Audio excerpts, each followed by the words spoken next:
राम राम जी साराना, स्वागत है मेरे नए व्लॉग में। तो आज इस व्लॉग के थ्रू हम जानेंगे कि जो आर्टिस्ट आए हुए थे कैंप में, तो उन्होंने अपनी जर्नी को एक्सप्लेन किया और हमें बताया कैसे उनकी जर्नी रही थी।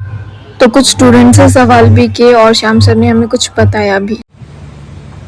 आप सब आर्टिस्ट हैं, पेंटिंग बनाते हैं, क्या कभी आपने कविता से कोई रिश्ता रखा? अच्छी कविता। क्या कभी आपने अच्छी फिल्म देखी जो आज तक आपको याद है? क्या अच्छा थिएटर देखा? ये जो सिस्टर आर्ट हैं, जो सहोदर कलाएं हैं, कला तो 64 है, 5 ललित कलाएं हैं, उनमें आपका कितना इंटरेस्ट है? अगर कंप्लीट आर्टिस्ट बनना है तो आपको अपनी सिस्टर आर्ट, जो सहोदर कलाएं हैं, उनसे भी रिश्ता बनाना होगा। कविता, एक कथा आती है ना, उसमें विष्णु धर्मोत्तर पुराण में, सब जानते हैं। तो बिना आर्टिस्ट, कंप्लीट आर्टिस्ट बनने के लिए आपको अच्छा डांस की मुद्राएं, सो कॉल्ड स्कल्पचर, अच्छा संगीत, रुचि संपन्न संगीत, अच्छा साहित्य, इनसे आपको रिश्ता बनाना पड़ेगा। क्योंकि आपके अंदर जो छुपा हुआ कलाकार है, उनके लिए ये सारी विधाएं खुराक हैं, खाना है। जितना आप अपने सराउंडिंग से, अपनी सहोदर कलाओं से रिश्ता बनाएंगे, उतना ही बेहतर तरीके से अपने आप को कह पाएंगे, आपका एस्थेटिक सेंस डेवलप होगा। ठीक है? अब आपके मन में अगर कोई सुगबुगाहट हो, जरूर होगी और होना भी चाहिए, तो आप पूछे अमित जी। बेटा कोई यशतीर्थ कुछ पूछना?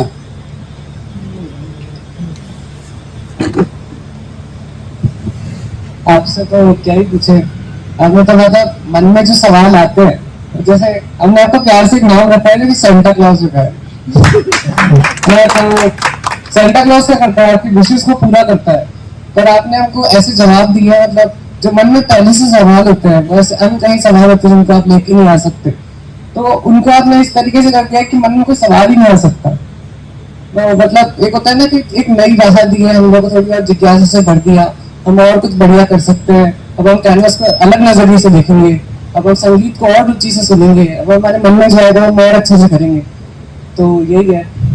बाकी सवाल हमेशा यही रहता है कि आर्ट की फील्ड में हम लोगों से लोग पूछते हैं क्या कर रहे हो, क्यों कर रहे हो, तुम्हें ये करके क्या मिल रहा है? कैनवस का कुछ करते हैं तो होने से कुछ फ्रूटफुल नहीं है।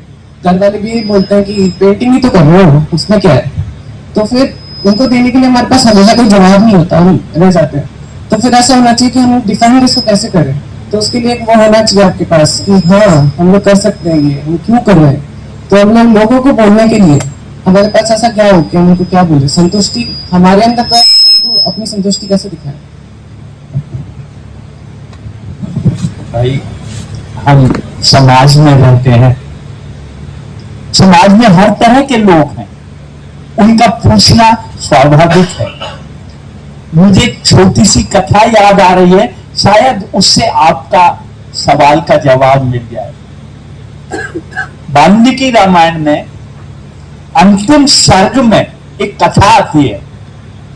रावण मारा गया, सीता जी राम जी के पास आ गए, एक पेड़ के नीचे बैठी, हजारों हजार बानर जो लड़े थे, उनके मन में एक सुगबुगाहट हुई कि आफ्टर सीता कितनी सुंदर है, जिसके लिए रावण मारा गया, इतना बड़ा लड़ाई हुआ, वो कितनी सुंदर है, एक सीता लाखों बानर।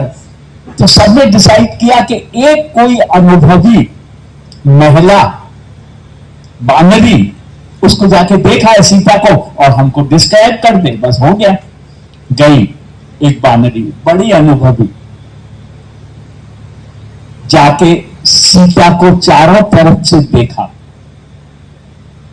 2 दफे देखा। देखने के बाद उसने कहा ये है तो बड़ी सुंदर, पर ये कैसी सुंदर है, इसके पूंछ तो है ही नहीं, क्योंकि बानर समाज में पूंछ का ही आदर है। ये कैसी सुंदर है तो बहुत सुंदर, पर इसके पूंछ यहाँ है, पूंछ कहां है। ऐसे ही आपसे जो सवाल करते हैं वो ऐसे ही लोग करते हैं जिनको अपना सोच का, बानर समाज में जैसे सुंदरता के लिए पूंछ देखते हैं, हमारे समाज में पैसा देखते हैं। ये करेंगे तो उसका क्या रिटर्न आएगा, इससे ज्यादा वो सोच ही नहीं सकते कि ये सुंदरता का अलग एक मापदंड है। और बच्चों, ईश्वर की आप पर बड़ी कृपा है जो आपको कला के गुण दिए। सबको नहीं देता। आप अपने बच्चे को उनसे पूछिएगा कि आप अपने बच्चे को इंजीनियर बना सकते हैं, डॉक्टर बना सकते हैं, बिजनेस करा सकते हैं, पर आर्टिस्ट नहीं बना सकते। आप पर ईश्वर की कृपा है जो आपको आर्ट की फील्ड में कला के गुण दिए। अब आपका कर्तव्य है। अच्छा, गीता श्री कृष्ण ने लिखी है। गीता में भगवान कृष्ण स्वयं बोलते हैं, योग है कर्मसु कौशलम। अपने काम में कौशल ही योग है। जो आप कर रहे हैं ये योग है। जब आप कैंवस के आगे खड़े होते हैं आप योगी हो जाते हैं, पर उसमें जब कौशल आता है तब वो योग होता है। योग है कर्मसु कौशलम। आपके काम में जब कौशल आने लगेगा तब आप निखर के सामने आ जाएंगे। तो भाई, समाज में तो सब तरह के लोग हैं।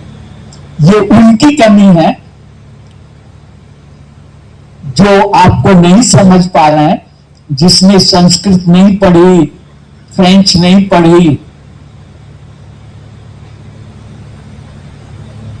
इसका मतलब ये नहीं है कि फ्रेंच बेकार है, संस्कृत बेकार है। हमने नहीं पढ़ी, हमने अपने आप को कल्टीवेट करके उसका आनंद लेने के लिए तैयार नहीं किया, ये हमारी कमी है।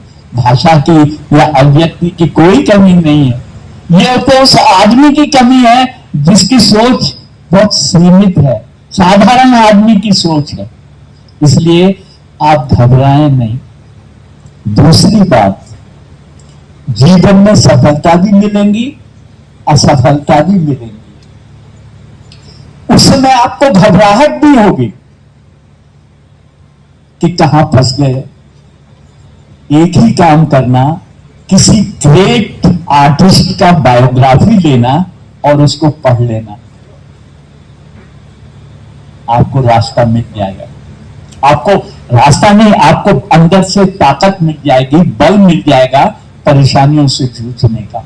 आप ग्रेट, क्योंकि अगर आप पढ़ने में रुचि है तो ग्रेट आर्टिस्ट का बायोग्राफी अगर पढ़ेंगे